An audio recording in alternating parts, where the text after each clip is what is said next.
Hello everyone, I am Shruti Vijayargi from BISP Solution, and today I am going to tell you about the matrix in R. So first we learn how to create matrix in R and how the calculation has been done over the matrix.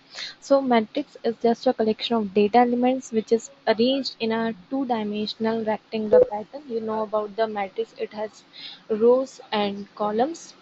So this is the matrix. The matrix is created in R using the matrix function, which does take four arguments. The where some of the arguments are optional. Data is the required argument, which is the list of elements.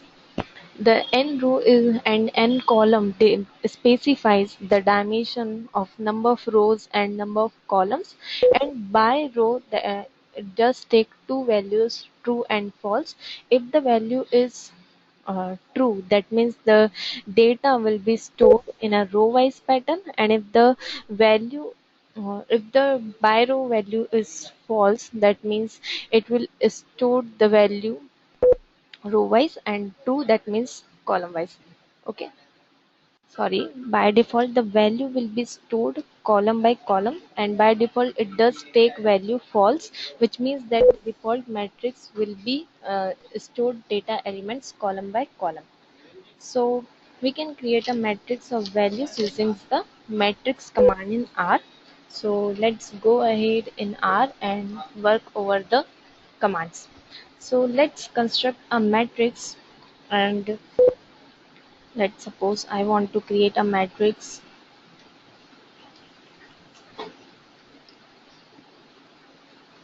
of 9 elements, 9, and the second argument I want number of rows 3, and you can also specify number of columns 3. So it will create a matrix of 3 by 3, and by row I am setting true, and also note that the value true must be in capital letter, and if we pass uh, by row value true, that means it will store the data row by pattern, row wise. Okay, and just enter. So this will be your matrix. So first row is filled, then second, then third. If we pass by row value true, and if we pass by row value false, then it generate a matrix like first it fill column first, then second, and then third. Okay, so this is how we can create matrix. And now we can store this matrix in another object. Let's suppose I want to store this matrix in matrix 1. Okay, and I'm storing by row as a true value. So the matrix 1 object does contain the data in a row wise pattern. And if you want to extract certain elements from matrix, let's suppose I want the element which is in the first row and second column. So I have to write matrix and square bracket, I want first row second element, the enter. So first row second element is 2. We can also extract multiple elements from the asterisk. So let's, if we may want to extract elements in a row 1 and row 3 and column 2. So you have to write mat 1, which is the name of the object, and then first and third row element, and the column is 2, and then enter. So 2 and 8 first, and third rows column second. So 2 and 8 will be the output. Leaving a row or a column blank or empty will extract that entire row or column. Let's suppose I want from the matrix 1 second row but all columns data. So leaving the next argument blank and just enter. So it will return second row elements, and Let's go ahead and extract from this matrix all the rows but the column first. So you have to leave the first argument blank and the second argument will be 1 to extract the elements of first column. So first column elements will be 147. We can now can perform addition, subtraction, multiplication or even division with matrix. So if I multiply matrix 1 with 10, then all the elements of this matrix will be multiplied by 10. We can even assign names to the rows and columns for more understanding so that we can access the element by names. For that, what you have to do is you have to use the variable dim names and this pass the argument mat1 as object as argument and then list, because in this matrix there are 3 rows and 3 columns. So row 1, row 2 and row 3. After that putting comma, again C for column 1, column 2 and column 3. Then close the parenthesis and then enter. If now I type the elements of matrix 1, then it will return the names for the columns. Now we can easily extract the elements. If I want row 2 and column 2 argument, then with the name of the row and column we can access that element.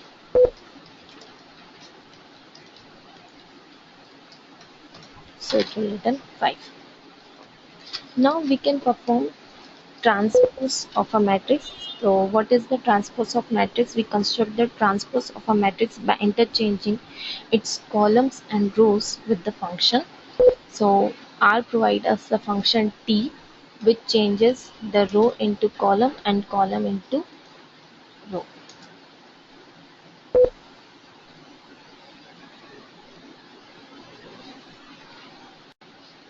Because I'm giving name, that's why it's not created. So we have to create another matrix, matrix 2, matrix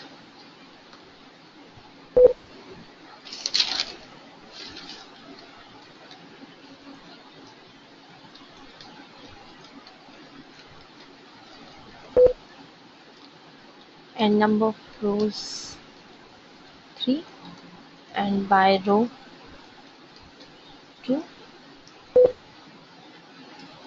enter.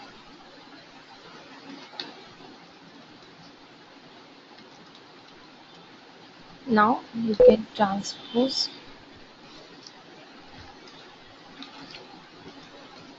matrix row.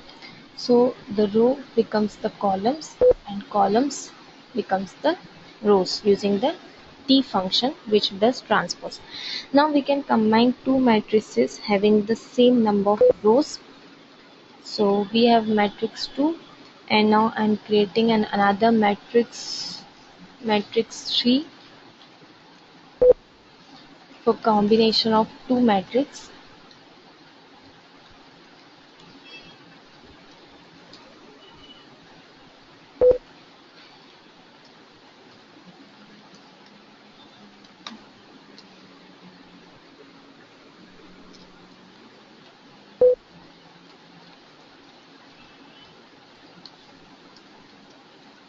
For the combination of matrix, there is a cbind function and I want to combine matrix 2 and matrix 3. So this will result 3 by 4 matrix and it is mandatory that what you want to combine, their dimension would be equal. If you combining columns, so the columns must contains the 3 rows if your previous matrix have 3 rows, and similarly you can combine the rows of two matrices if they have the same number of columns with the rbind function. So R bind is used to combine the rows of the matrix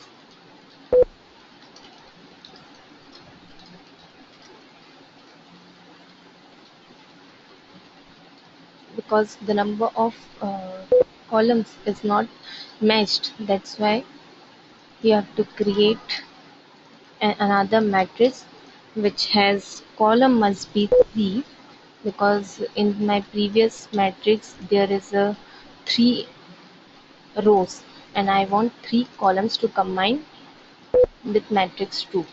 So you have to type I am creating here in another matrix for your understanding.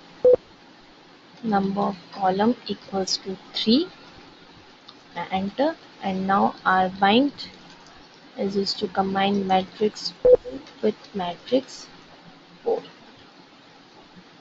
Okay, so this will combine the elements, and you can even deconstruct a matrix by applying the C function, which combines all column vectors into C. So it will deconstruct your elements of matrix. So this is how matrix is calculated in R. If you have any doubts, you can ask me. Thanks for watching.